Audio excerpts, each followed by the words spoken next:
There are children and families crippled by the inability to have life-saving surgeries. In Pakistan and other areas of the world, poverty can paint a grim picture. Yet, amidst the darkness, a glimmer of hope emerges. Transparent Hands. Transparent Hands is the largest crowdfunding platform offering free healthcare services to those who can't afford them, including crucial surgeries, amputations, and life-changing prosthetics. Today on the Good Viral podcast, we have the privilege of speaking with Ramiza, the driving force behind this incredible organization. Get ready to be inspired by her story as she shares the transformative impact Transparent Hands is having on countless lives. Dive into their groundbreaking work from providing free surgeries for children to empowering families and communities by restoring mobility and economic ability. Hear about their challenges, the triumphs they celebrate, and how you can contribute to this life-saving mission. Explore how Transparent Hands and Ramiza are rewriting the narrative of healthcare access and transforming lives one click at a time. Welcome to the Good Viral podcast, and welcome to the conversation.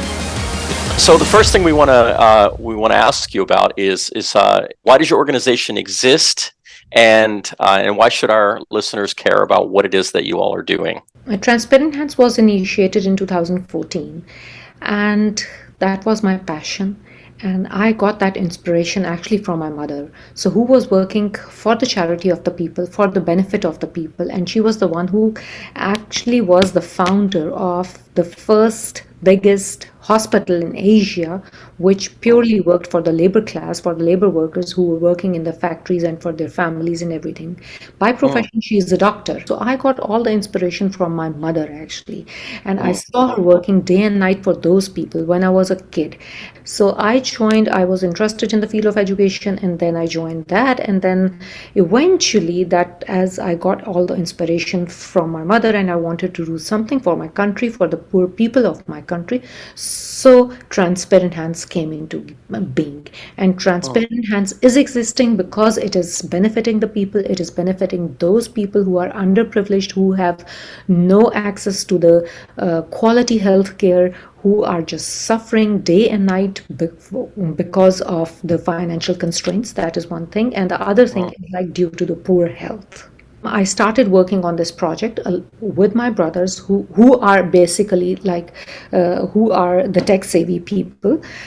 So when I just started working on Transparent Hands, I had no idea about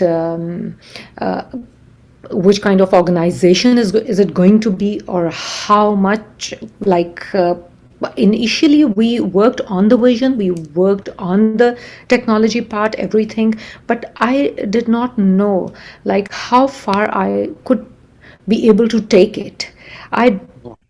Unless and until I started, and I just jumped into that and I started working for the people. And when I started working for the people, I got more and more motivated. And that was how actually the whole process started. And then I just took it to the different countries also.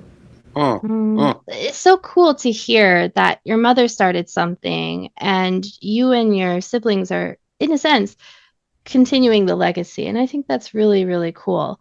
And I think all of our audience members and Demi and myself can relate to the feeling of when you're doing something good, you just get motivated even more to do more in-depth help for people, animals, or the planet. And I think what your work is doing absolutely amazing. And I did some quick kind of digging a bit into Pakistan, just a little bit. And I knew Pakistan had a high population, but I wasn't sure how many people were in Pakistan. And so today I did a quick little Google research, and the most recent number I found was that Pakistan is just north of 233 million people. And, Pakistan has been kind of in the news lately with natural disasters, with the floodings and things like that. And so I think what you guys are doing is probably helping a lot in the recent events that's been going on over there in Pakistan. I imagine, could you comment a little bit on the recent events with all the flooding and displacement, and how you guys have been helping with that? Yeah, but before that, like before I would jump onto this specific topic, the flood camps, Uh-huh, the flood uh-huh, relief uh-huh, camps, and our efforts for the flood affectees, I would uh-huh, like to just throw some light on the statistics. So in Pakistan, actually, the population is like, as you said, it's more than 200 million people, but there are very few local hospitals. So what uh, happens is like, so one bed is like for 16 1600 people, so one bed, and uh, that's the ratio, 1 is to 1600. So that's the ratio. So wow, when people, they go to the local hospitals, so uh, they have to wait for years in order to get the surgery done. So that was why actually we jumped into this thing. We uh, just started only with initially only with the surgeries, because surgeries is a thing which the common person cannot afford. uh, And even the middle class person, even he is unable to afford costly surgery like the cardiac surgery and all that. So that was why I actually uh, jumped into this thing. So uh, that's the statistics. uh, that's what is actually going on in Pakistan, and there is no like national health insurance, and uh, very limited amount of the total GDP is being spent on the healthcare sector. So that uh, is why the organizations like us, they they take these kind of initiatives. uh, Flood affectees, yes, the flood was a disaster that came in August 22. So a lot of people, they were homeless, they were left homeless, they did not have any food, anything to eat, and they were just on on the streets. They did not have uh, any choice. So we actually set up a lot of free medical camps for those people. And in uh, those free medical camps, free medicines were provided to these people. A team of the doctors, they went over there. Uh, and then we provided free medicines, and free tests were conducted over there, like the typhoid test, uric acid, CBCs, in order to detect infection and everything. And then there was ultrasound facility also. The gynecologists were there too, and so that was the medical part. And on the other side, we also provided the food packs to those people. So around 100,000 people. So we, in the first session, or in the first in the first section actually, we conducted 55. We had 55 medical flood relief camps, and in those camps we helped more than 100,000 people. wow, Yeah, and we went to the, so there are four provinces in Pakistan, but we actually went to the Punjab, South Punjab, and Punjab and South Punjab together, and then the KPK, and that is Khyber Pakhtunkhwa, and the third was uh, the Sindh province. So we made three teams, and we had 100 volunteers. So they went simultaneously to these three regions and helped the affected people over there. uh, uh, Yeah, and so that was like in the summers. And then for the winter time, again, we set up the free medical camps for those three regions, because they did not have anything for the winters to protect themselves, actually, for the wind. For the wind, from the wind chill and all that. So we provided them the medicines. Again, the tests were conducted. The team of the doctors, they went over there, and then the winter stuff, the quilts and all that, the warm clothes, everything was provided to them, along with the pure drinking water, the filtered drinking water. So drinking water was also provided to them. So in this way, like last year, I think we did around 126 or these many camps in those affected areas, and a lot of people were saved. A lot of people were provided all of those facilities, especially the Sindh region, which is the most neglected region in our country. So we went inside. So there's an area, Dadu, and there are other areas also where there wasn't any facility of the car to go. So over there, actually, we took help, and we hired the boats. So our team, they went on the boats to those areas, and the doctors, they also went on the boats, and there they helped the people. So they uh, were stranded, and those people were stranded in just the islands, kind of islands, and all up and around them there was water. there was only water. So they were actually over there in those isolated places. So we reached those places where no one else reached, was able to reach actually, and there we helped the people. Wow. That's amazing.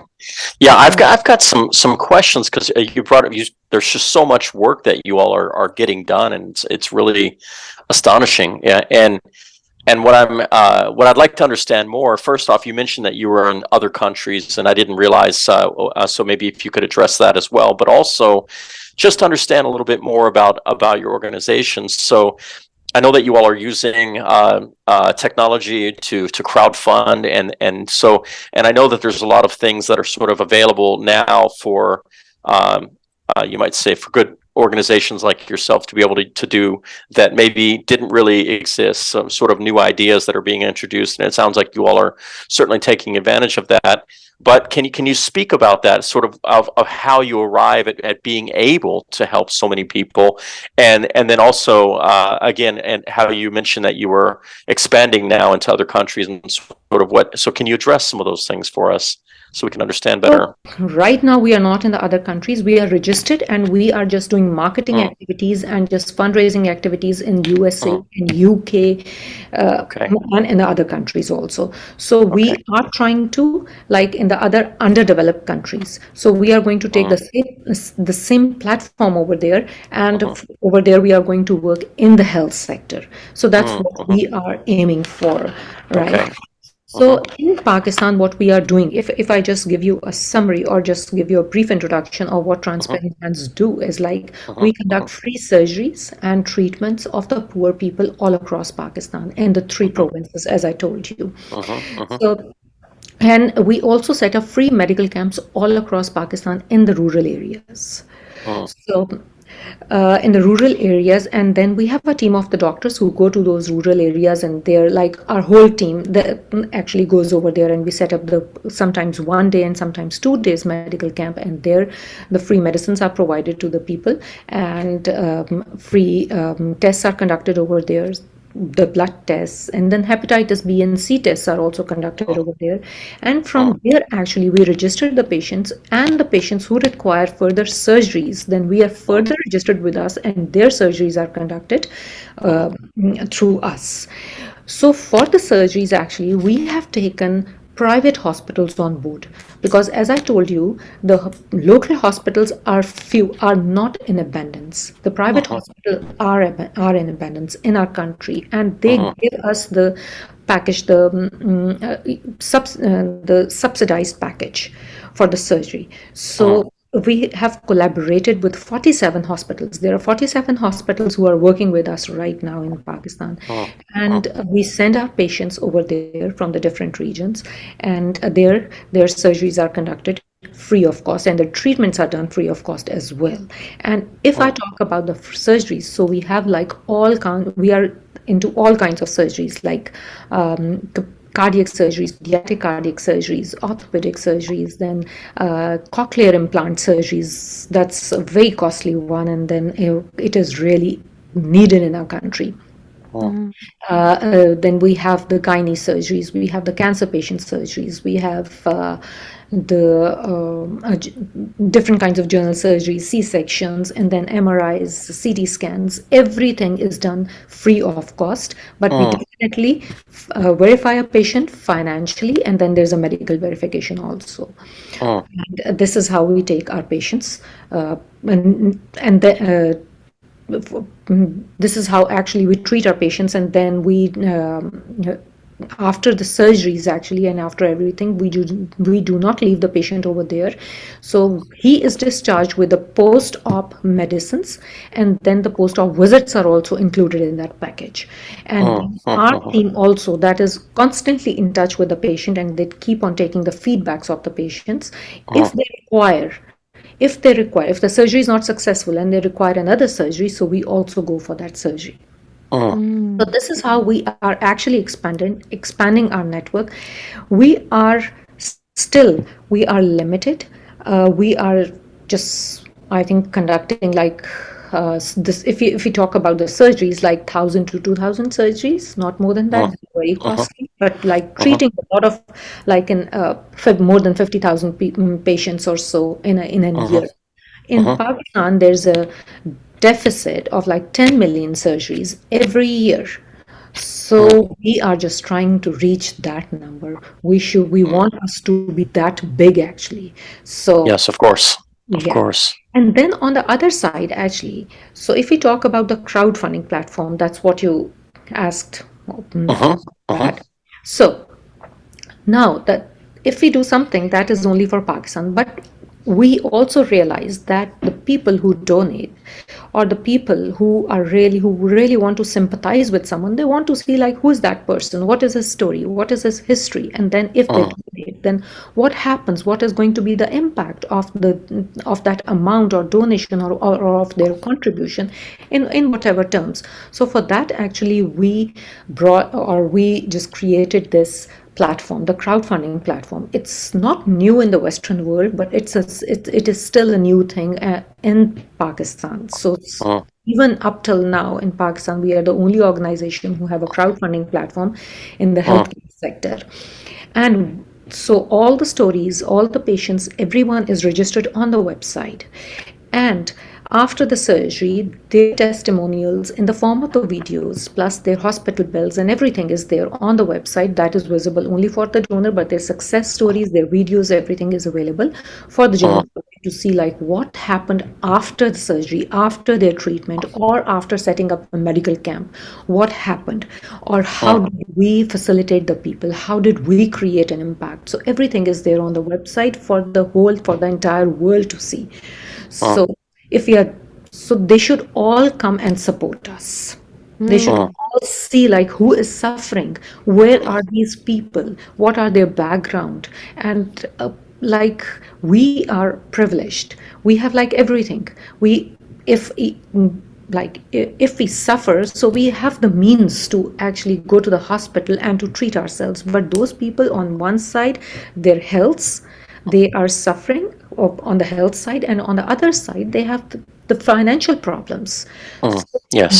who are the, I think, the major problems, so, Yes. which Yes. we are trying to address. Uh-huh. Mm. Uh-huh. Yeah. And we are Thank trying you. to bring ease. We are the main motto or the main thing, the main slogan is to bring ease to those people in the Uh-huh. lives of those people. Mm. Right. Yeah, Yeah. that's amazing. So I just want to give big kudos to you and the Yes, Transparent, right. to you and Yeah, your whole really. team and everything that you're doing. Because you answered a lot of questions just in all of that. It was great.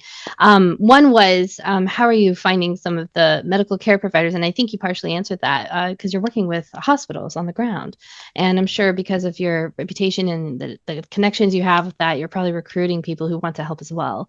And I think that's just so great and wonderful. And so this kind of brought me to a thought because you're working with so many people and you see on your website how people are getting help and what happens after the fact. So people can really do kind of like that, the idea of checks and balances with a good cause that might be a concern for them, but also to find inspiration. So I'm kind of curious with you. You've done this for quite some time. You're, the founder and you're in charge. And so, you got a lot of things going on, but I'm sure there's a story, one or two maybe, that really sticks out for you where you were able to really help a community or a person, or something happened where you just go, this is why I'm here. And that really inspired me to keep moving forward. Can you think of a story or an instance where you had that? Yeah, so there are actually multiple stories. So, Uh-huh. Sure. yeah, Yeah. to begin with, actually, so whenever I think that is from like God's side or something, like whenever I got disheartened or whenever there were challenges and I was stuck, Uh-huh. I thought that I should just stop doing all this because there are Uh-huh. so many like hurdles in my way and everything. So Uh-huh. there was, I think, a case which really inspired me. So there are one or two many significant, like those are the most significant cases actually. So there was like once there was a man who came to me and he had like 6 children and he resided in the village. So he came to me and his whole body was swollen and like I didn't know what to do. So he told me that like the doctor advised him surgery, the kidney surgery, because his kidney wasn't working and he had a stone, he had several stones in that kidney. I said, okay, you had several stones in that kidney, and after the evaluation, we would definitely get your surgery done. But like, what happened to the other kidneys? You must have another kidney to function with, because he was unable to pass urine since last 6 days, so he was on the verge of dying, and he had a Wow. large family to support. Uh-huh. Kids were like this is so, they were too young. So Uh-huh. so on my inquiry, he just said that he sold one of his kidneys in order to just support his kids and in order to feed him to the landlord where he was working. So he was working on the lands, and in order to get money, he just sold one of his kidneys. And the Wow. other one was like, other one had a lot of stones. So the surgery was like, it was the urgent surgery. It should be done on the same time uh, over there, and that was what, like, it really just brought tears into my eyes, and it really Uh, shook me that, like, we are so privileged, but those people, they are so unfortunate. And he was begging for the surgery, and he had such a large family. What would happen, like, to his family if we couldn't support him, if he couldn't done his surgery? And he said that he went to the several hospitals, but they were giving him a time of like 6 months, 5 months. So what should he do? Yeah, so that was actually one case which really opened my eyes. And yeah, and then there was another case actually. That was of a little girl, and she was like, I think 3 or 4 years old. So they had this only daughter, and his father brought him to my office. So the little girl had her nails were blue, her lips were blue, everything. She had the congenital heart disease actually. And she fell on the floor, like while she was walking, and while she entered into our office, so she actually fainted, and the father was so desperate that he burst into crying, and then he fell on the floor too.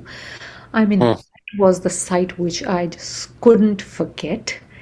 And I felt the helplessness of that person. I still feel that pain.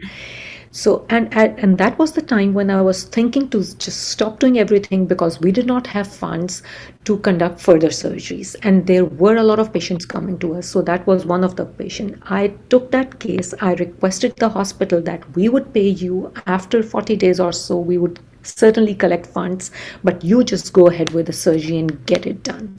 So they cooperated, they got the surgery done, and that girl, still I see that girl, and she is so lively, her lips turned pink, and we have the videos of that girl. So that was, I think, the biggest, I think that was such a big accomplishment, that we saved her at the right time, and that was the only child. She's the only child. So, Wow. yeah, so that's another story. And there was another one, and that was like very touching. That was very touching. They were actually husband and wife, both of them, they came to us for the surgery. So the husband had to go through the liver transplant. He had, and the women, she had to go through the, not liver transplant, something wrong with the liver. So we had to do the surgery. And the wife was suffering. She had hernia or something else. So both of them actually, they required the surgery. So they were like, they did not have anything. But I still remember they were like full of love for each other, the husband said, and both were like, their surgeries should be done urgently. So the husband said that you should go ahead and to get the surgery of my wife done, and the wife said, no, you just go ahead and get the surgery of my husband done. I want to see his. And we did not have funds. We only had funds for one surgery at that time. But again, then that was a tough decision, and yeah, I took the decision. I just conducted both of these surgeries, and those were successful. Yeah. Oh, wow. I just cannot forget that love for like each other. There are like so many cases. Every day we come across a different case every day. But those were some of the real touching cases actually. Mhm, mhm, mhm. Yeah. And there was another girl, a small girl. She was, I think, 3 months old. We got her surgery done. Her mother and her father, they came to us from Khyber Pakhtunkhwa, and she needed the cardiac surgery. So we got that surgery done. And right now, when I see, they send me her actually pictures and then videos also. Now she's 3 years old. She was 3 months old when we got the surgery done. So now she dances, she laughs, and that's like all these things, all these accomplishments actually make you motivated and make you move forward. Mm. Whenever you Yeah, lose hope, like these are the cases which just moved me. yeah. These are all amazing stories. We we we normally like to sort of know and understand sort of the effects that what the different causes that we are talking to that it has. But I imagine that in the case of you guys, because you're directly helping people with their health, and in many cases helping them survive, that there's got to be just amazing sort of after stories, like recovery stories, people, and some of these things maybe they share with you, of like you said, this girl's able to dance and do things. So is there anything that stands out for you that you could share with us about some of the success after the work has been done and the surgeries have been done, and how that has come back to just sort of a success story that you can share with people?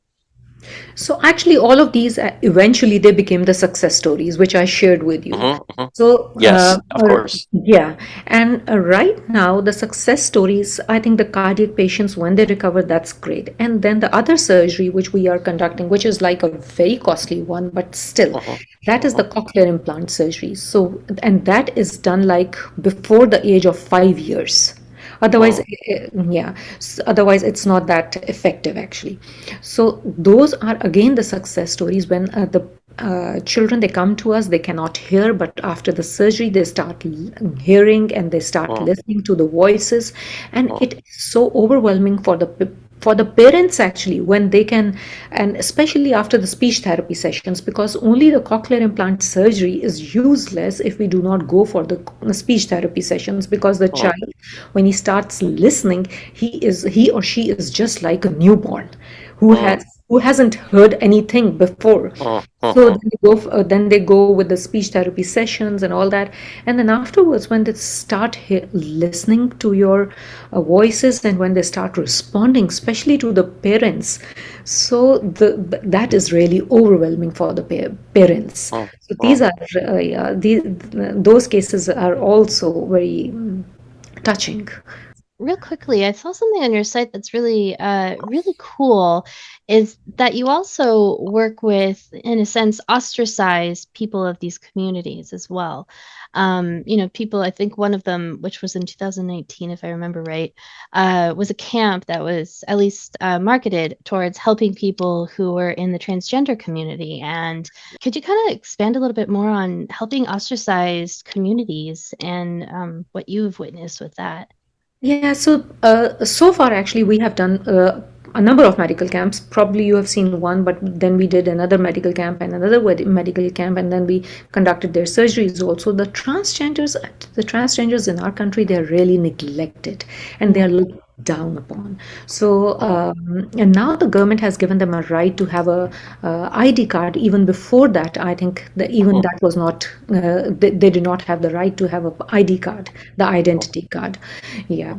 So yeah, we thought that we should do something for them also, because they are in large number and they might be suffering, they have problems, and like they are on the roads, they are begging, no one is giving them the respect and no one is like taking care of them.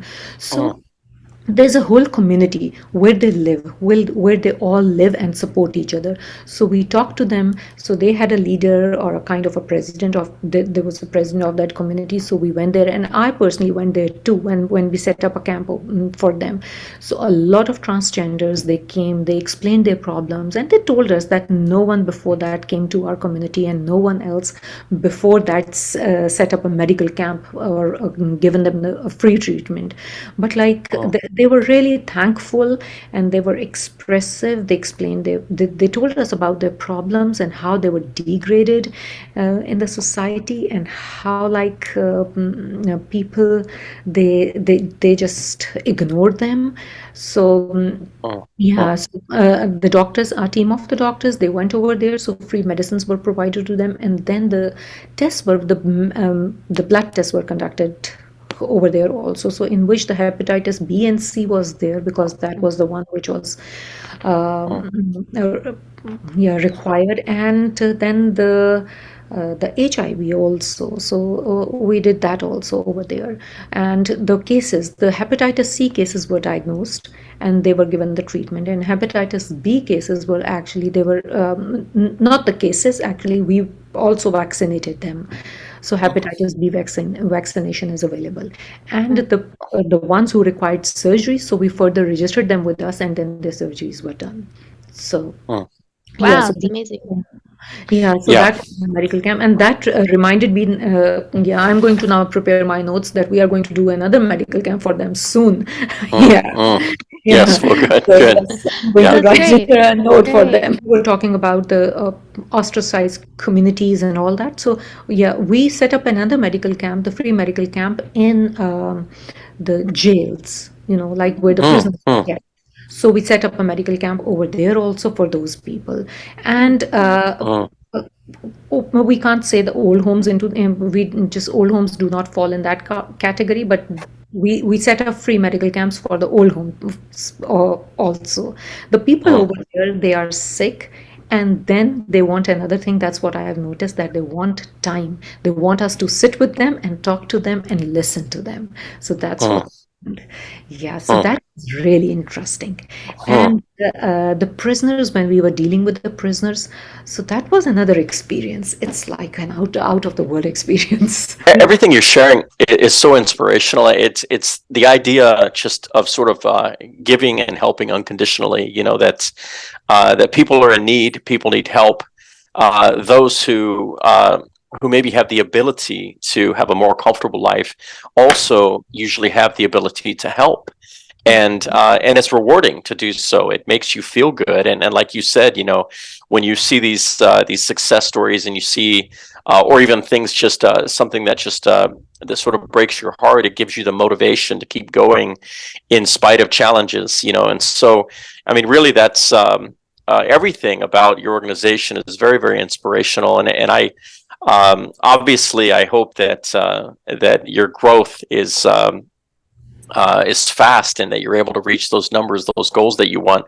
But I wonder, as far as what do you see in terms of how your organization has been able to inspire others, or how basically sort of the world at large has responded to what it is that you all are doing? Do you feel like there's been a positive response, or do you feel like you're sort of in the trenches doing hard work and you don't get the kind of notice that you would like to be able to have? So, response, if we talk about the response from the world, or from the different sectors, so people really like our work, and the way I think we are providing the transparency, and the way we are providing, because that's the thing which everyone is worried about, that like, where are you, what are you doing, and what kind of impact are you creating? So that's what we are showing them. So yeah, they appreciate our efforts, they are supportive towards us, but at the same time they get apprehensive also. So they want to see the audit reports They want to see the financials. They want to see the different kinds of registrations, like with the government. How are you registered, like with the government? Do you have the tax exemption or not? And so all these kind of things. And then they also want to see like who are the people who are supporting us, or who or which organizations, what kind of organizations are supporting us. So actually these things, they are built like with the, so we built this credibility over the period of years.